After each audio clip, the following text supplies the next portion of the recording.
Non MPO শিক্ষা প্রতিষ্ঠান এমপিওভুক্ত নিয়ে সুখবর। আসসালামু আলাইকুম সম্মানিত ভিউয়ার্স, যারা নন এমপিও শিক্ষা প্রতিষ্ঠানগুলিতে জব করতেছেন এবং নন এমপিও শিক্ষা প্রতিষ্ঠান কবে এমপিওভুক্ত করা হবে এবং কিভাবে করা হবে জানতে চেয়েছিলেন।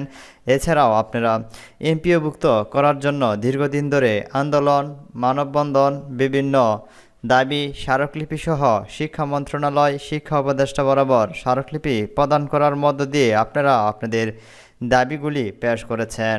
তো অবশেষে মন্ত্রণালয় সূত্রে আপনাদেরকে জানানো হয়েছে দেশের সকল শিক্ষা প্রতিষ্ঠান এমপিওভুক্ত জাতীয়করণ করার কাজ চলমান রয়েছে। এরই ধারাবাহিকতায় আমরা দেখেছি যেখানে নন এমপিও শিক্ষা প্রতিষ্ঠানগুলিতে তারা বিভিন্ন এমপিও কোড প্রদান করে এবং কোড প্রদান করে সেগুলিকে এমপিওভুক্ত করা হয় এবং এরই ধারাবাহিকতায় আপনাদেরকে আশ্বাস দেওয়া হয়েছিল এবং জানানো হয়েছিল যে নন এমপিও শিক্ষা প্রতিষ্ঠান এমপিওভুক্তি করা হবে। তো এমপিওভুক্ত কবে করা হবে, কিভাবে করা হবে, এখন পর্যন্ত আপনারা সেই আপডেট পাননি। তবে এরই ধারাবাহিকতায় এর আগে নন এমপিও শিক্ষা প্রতিষ্ঠান যেভাবে এমপিওভুক্ত করা হয়েছিল এর একটি নোটিশ এখানে দেখতে পেয়েছেন, যেখানে নতুন এমপিওভুক্ত শিক্ষা প্রতিষ্ঠান এমপিও কোড প্রদান ও এমপিও স্তর পরিবর্তন সংক্রান্ত এখানে দেখতে পাচ্ছেন যে তারা এরকম কিছু কোড প্রদান করে এবং কোড প্রদান করে সেগুলিকে এমপিওভুক্ত করে। তো এখন প্রশ্ন হচ্ছে, এরকম কোড কবে প্রদান করবে এবং কবে এমপিওভুক্ত করবে শিক্ষা প্রতিষ্ঠানগুলি?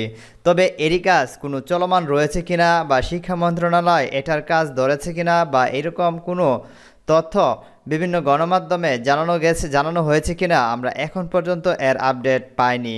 তবে আমরা দাবি করতেছি মাধ্যমিক ও উচ্চশিক্ষা অধিদপ্তর যত নন এমপিও শিক্ষা প্রতিষ্ঠান রয়েছে এবং এমপিওভুক্ত শিক্ষা প্রতিষ্ঠান যেগুলি অলরেডি এমপিও রয়েছে সেগুলোর উপর ভিত্তি করে নতুন নন এমপিও সকল শিক্ষা প্রতিষ্ঠানকে দ্রুত এমপিওভুক্ত করার জন্য আমরা প্রাথমিকভাবে দাবি জানাচ্ছি, যাতে দেশের সকল শিক্ষা প্রতিষ্ঠান এমপিওভুক্ত হয় এবং যারা নন এমপিওভুক্ত শিক্ষকগণ রয়েছেন তাদেরকে জাতীয়করণের মাধ্যমে বেতনভুক্ত করে এমপিওভুক্ত বেতনের সাথে যুক্ত করতে হবে।